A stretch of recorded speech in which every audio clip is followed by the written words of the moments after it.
Yang pasti ya mau tidak mau kan harus menghentikan puasanya dulu. Ya misalnya udah punya tukak lambung ya, lalu kemudian tensinya tidak terkendali ya, udah di atas 150 gitu loh ya. Lalu kemudian beliau juga sulit tidur dan sebagainya. Lalu kemudian barangkali gula darahnya juga yang sebetulnya mesti suntik insulin dan sebagainya dan masih yoyo, kadang-kadang hipo. Nah, itu juga barangkali harus dikonfrontasikan kepada dokternya. Dok, gimana nih ayah saya nih? Ngotot banget ya, didiskusikan maksud saya. Jadi tentu dokternya akan lebih canggih untuk bisa menjelaskan kepada si ayah atau si ibu yang sudah sepuh ini bahwa sudahlah barangkali orang tua itu mempunyai hak ekstradisi ya untuk tidak berpuasa karena biar bagaimanapun juga puasa itu tidak akan membuat orang tidak akan menyakiti orang, tidak boleh begitu loh ya. Nah, barangkali juga nanti akan bisa digantikan nanti kalau udah sehat ya. Biasanya kan ada semacam bayar utang begitu. Ya, yang menarik adalah belakangan ini kalau kita perhatikan godaan itu banyak banget. Godaan itu apa? Godaan itu adalah makanan siap saji, makanan yang setiap saat ditelepon bisa datang, dan akhirnya, nah maka dari itu, dan ini juga menggoda bagi orang-orang yang sudah senior, ya. Jadi bisa dibayangkan ibu saya aja senang banget tuh kalau udah mulai layanan antar, pesan layan antar, waduh, wah bisa sederet itu makanan macam-macam. Nah, kalau begitu yang terjadi, maka alangkah baiknya setiap weekend kayak sekarang nih weekend ya, kita mulai menyusun menu selama seminggu, Mas. Nah, coba kita susun menu selama 1 minggu. Misalnya Senin saya mau bikin ayam, ayamnya mau dibikin apa? Ayam mau dibikin opor. Oke, Selasa mau bikin apa? Mau bikin tahu, tahunya bikin apa? Bikin pepes tahu.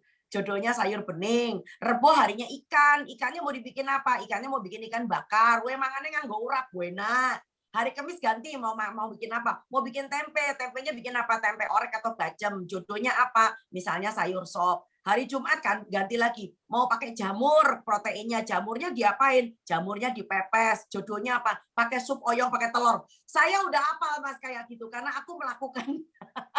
Jadi dengan demikian, weekend itu jadi kreatif. Karena apa? Kita selain menyusun menu, kita belanja dan sudah kita siapkan di dalam kotak-kotak kecil yang sudah istilah kita tuh meal prep ya, di dalam kulkas.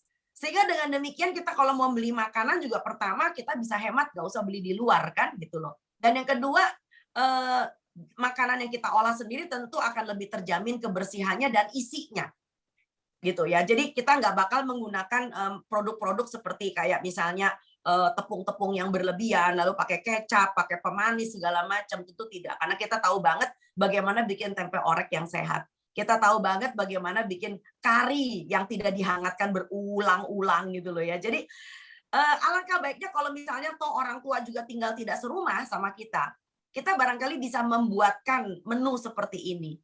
Lalu kemudian kalau Anda misalnya tinggal di lain kota pun, ini sekarang udah gampang loh teknologi. Makanya kita menggunakan tepat teknologi nih. Kita belanjain lewat layan antar bahan baku makanan.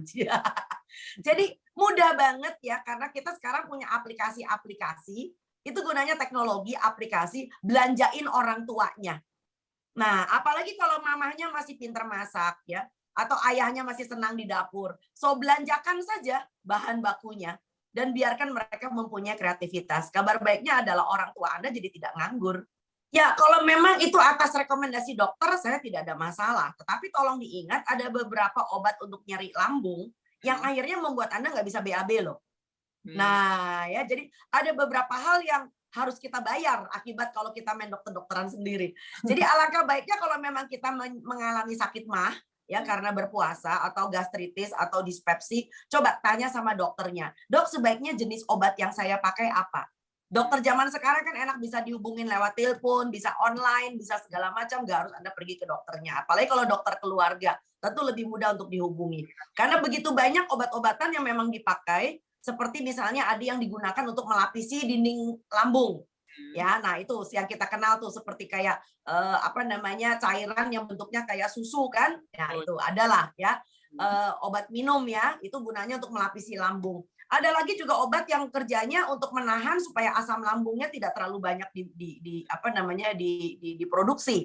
Jadi hal kayak begini bisa memutuskan tentu saja dokter sesuai dengan hasil pemeriksaan dan wawancara yang dia lakukan terhadap pasiennya.